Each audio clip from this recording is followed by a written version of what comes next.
So Egypt was one of the first states in the Arab world, and the U.S. was said to have nudged towards democracy through revolt. President Obama had some of his highest ratings there, but has now witnessed a sharp drop in popularity.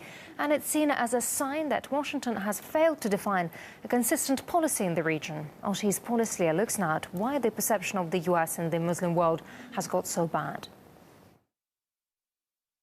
I've come here to Cairo to seek a new beginning between the United States and Muslims around the world. Words of promise that fueled a region with hope. But as Obama begins his second term in office, his critics fail him on a first term that fell far short of expectations.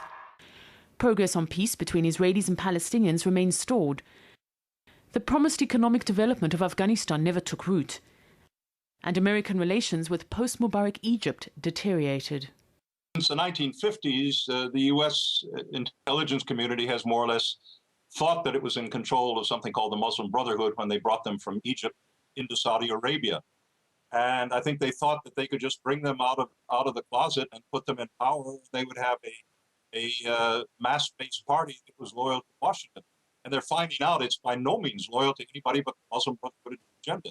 In Libya, the U.S. supported the intervention by NATO and its allies, touting it as a great advance for world security and human rights.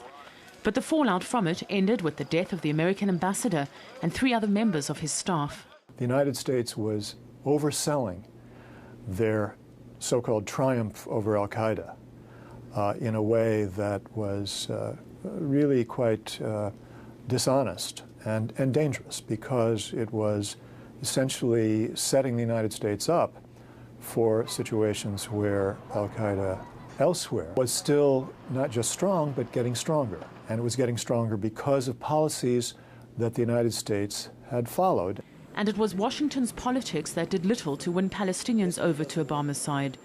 Washington was against the upgraded status of Palestine at the United Nations, angering but not surprising Palestinians. I would say that the people in general stopped thinking of him as somebody who will do us any favor or any good. And they looked at him that he was very honest to the American interest and to other interests, maybe the Israeli lobby, but not to us. And we realized that all our expectations, which were very high, turned out to be zero, as a matter of fact. Islamophobia inside the United States is on the increase, helped in no small part by the growing negative portrayal of the Muslim world in the media and Hollywood. Recent polls show overall confidence in Obama has dropped, especially in Muslim countries, where it declined by 9% in 3 years.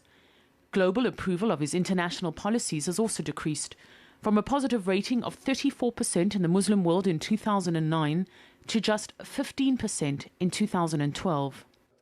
Obama came just to beautify the ugly face that Bush left.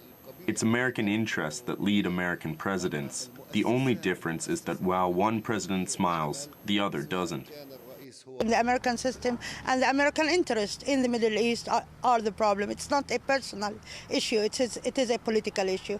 And that's why I didn't have a lot of hopes. The Arab antipathy has not been softened by Obama's support for the Arab Spring or his military withdrawal from Iraq. Few American presidents have lost their good standing with the Arab world as quickly and as significantly as Obama.